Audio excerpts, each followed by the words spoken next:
आज के इस वीडियो में हम ये जानेंगे कि बैंक के कर्मचारी के खिलाफ शिकायत कैसे की जाती है। आप शुरू से अंत तक मेरे साथ बने रहे और यदि आप वीडियो को बीच में ड्रॉप करते हैं तो जो बात मैं आपको समझाना चाहता हूं वो आप नहीं समझ पाएंगे।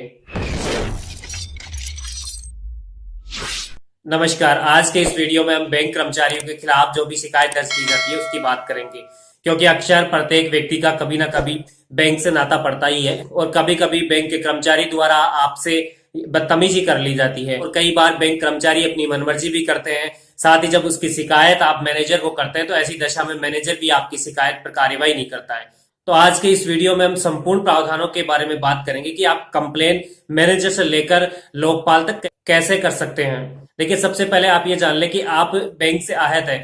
आपके बैंक से आहत का कारण चाहे बदतमीजी रही हो या फिर आपने करेंसी नोटों को चेंज करवाने के लिए दिया हो या फिर आपने अपना नया अकाउंट खुलवाने के लिए कोई फॉर्म फिल किया हो और आपका अकाउंट नहीं खोला जा रहा हो, या फिर आपने कोई चेक लगाया हो और चेक क्लियर नहीं हो रहा हो, या फिर आपके अकाउंट से कोई अतिरिक्त शुल्क काट लिया गया है और उस पर बैंक आपको जवाब देने में असमर्थ है। तो आप ये जान लें कि जब भी आपके खिलाफ कोई बैंक का कर्मचारी किसी प्रकार की कोई बदतमीजी करता है या किसी भी प्रकार की आपको बैंक से शिकायत है, तो ऐसी दशा में आप सर्वप्रथम बैंक के मैनेजर को शिकायत कर सकते हैं। जब भी आप बैंक के मैनेजर को शिकायत करें तो ऐसी शिकायत 2 प्रतियों में करें, जिनमें से एक प्रति बैंक के मैनेजर द्वारा अनुप्रमाणित करवाने के बाद अपने पास रख लें। और जो भी आपने शिकायत बैंक के मैनेजर के समक्ष की है, आप 7 दिन तक उस शिकायत के संबंध में वेट करें। यदि बैंक का मैनेजर 7 दिन तक उस शिकायत के संबंध में कोई कार्यवाही नहीं करता, 7 दिन होने के बाद आप सीनियर अथॉरिटी को भी कंप्लेंट कर सकते हैं। आप ये जान लें कि बैंक के द्वारा जो भी आपके साथ बदसलूकी की जाती है या किसी भी प्रकार के आपके साथ लेन देन में कोई गड़बड़ की जाती है, ऐसी दशा में आप कई तरीकों से बैंक की शिकायत कर सकते हैं, जिनमें आप ऑनलाइन यानी जिस किसी बैंक में आपके साथ बदतमीजी हुई है, आपके खाते से कोई लेन देन के संबंध में कोई विवाद हुआ है, तो उस बैंक की ऑफिशियल वेबसाइट पे जाके भी आप कंप्लेन कर सकते हैं। इसके साथ साथ आप बैंक की जो कंप्लेंट सेल बनी होती है उसमें भी बैंक की शिकायत दर्ज करवा सकते हैं। साथ ही आप ये जान लें कि प्रत्येक बैंक के टोल फ्री नंबर भी होते हैं, उन पे भी आप अपनी शिकायत दर्ज करवा सकते हैं। जब भी आप बैंक के टोल फ्री नंबर पर कोई शिकायत दर्ज करवाए तो ऐसी दशा में आप अपने कंप्लेन नंबर प्राप्त कर ले, क्योंकि भविष्य में जब भी आप उस शिकायत के संबंध में जानना चाहते हैं तो ऐसी दशा में जब भी आप कंप्लेन नंबर उनको अवगत करवा देते हैं तो आपको भविष्य में उन्हें दोबारा से सारे तथ्यों के बारे में अवगत करवाना नहीं होता है, क्योंकि आपके जो कंप्लेन नंबर जैसे ही कंप्यूटर पर टाइप किए जाते हैं, आपके सारे तथ्यों के संबंध में उस व्यक्ति को यानी जो टोल फ्री नंबर पर आपसे बात कर रहा है उन्हें सारी जानकारी प्राप्त हो जाती है।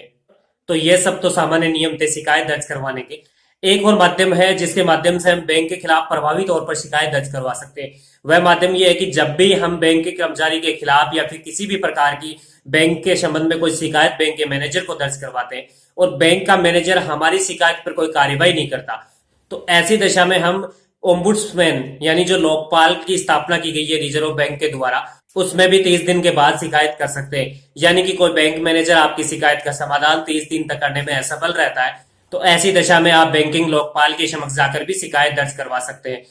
बैंकिंग लोकपाल का कार्यालय राजस्थान के जयपुर में स्थित है, वहीं यूपी के कानपुर में स्थित है। संपूर्ण देश में 15 बैंकिंग लोकपाल की स्थापना की गई है। बैंकिंग लोकपाल का यही कार्य होता है कि जब भी उसके समक्ष कोई शिकायत दर्ज करवाई जाती है, ऐसी शिकायत पर वह कार्रवाई करते हुए उस शिकायतकर्ता का समाधान करें।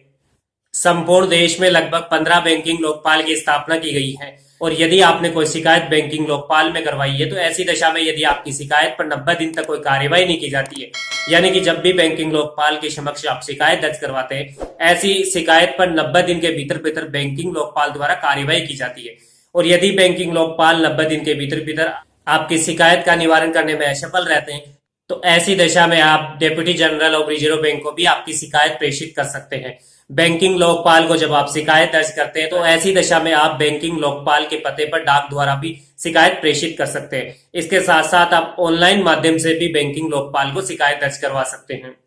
और इसके साथ साथ आप ये भी जान लें कि जब आप बैंक के मैनेजर को किसी प्रकार की बदसलूकी किए जाने के संबंध में कोई शिकायत दर्ज करवाते हैं या फिर कोई बैंक का कर्मचारी आपका कोई कार्य विशेष को नहीं करता है, ऐसी दशा में आप कोई कंप्लेन दर्ज कराते हैं और 7 दिन के भीतर भीतर आपकी कंप्लेन पर कोई कार्यवाही नहीं की जाती है, तो ऐसी दशा में आप अपने स्थानीय उपखंड अधिकारी यानी एसडीएम को भी ऐसी कंप्लेन कर सकते हैं, जिस पर एसडीएम द्वारा भी कार्यवाही की जाती है और उस बैंक अधिकारी को कारण बताओ नोटिस भी जारी किया जा सकता है।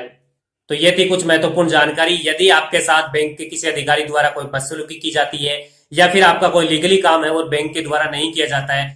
या फिर आपके खाते से कोई गलत रूप से कटौती कर ली जाती है, या फिर कोई आपका ड्राफ्ट है, चेक है, इस संबंध में कोई आपकी शिकायत है, तो ऐसी दशा में आप सर्वप्रथम बैंक के मैनेजर को शिकायत दर्ज करवाएं। यदि बैंक का मैनेजर उस शिकायत पे कार्रवाई नहीं करता है तो आप बैंक की जो लीगल सेल बनी होती है उसको भी शिकायत दर्ज करवा सकते हैं। साथ ही आप बैंक की जो वेबसाइट होती है उस पर भी शिकायत दर्ज करवा सकते हैं। इसके साथ जो बैंक के टोल फ्री नंबर होते हैं आप उन पे भी शिकायत दर्ज करवा सकते हैं। और कहीं भी यदि आपके शिकायत पर कार्रवाई नहीं होती है तो ऐसी दशा में बैंकिंग जो लोकपाल बने होते हैं आप उस बैंकिंग लोकपाल में शिकायत दर्ज करवा सकते हैं। और यदि आपकी शिकायत का निवारण बैंकिंग लोकपाल द्वारा 90 दिन के भीतर भी नहीं किया जाता है तो ऐसी दशा में आप बैंकिंग लोकपाल के समक्ष जो शिकायत दर्ज की गई है उस शिकायत के संबंध में आप deputy general of reserve bank को भी शिकायत दर्ज करवा सकते हैं। उम्मीद करता हूं आज की ये जानकारी आपको पसंद आई होगी। साथ ही यदि आप इस चैनल पर नए हैं तो चैनल को सब्सक्राइब करना न भूलें और बेल आइकन भी अवश्य दबाएं ताकि आपको मिलती रहे मेरे प्रत्येक वीडियो की जानकारी। धन्यवाद।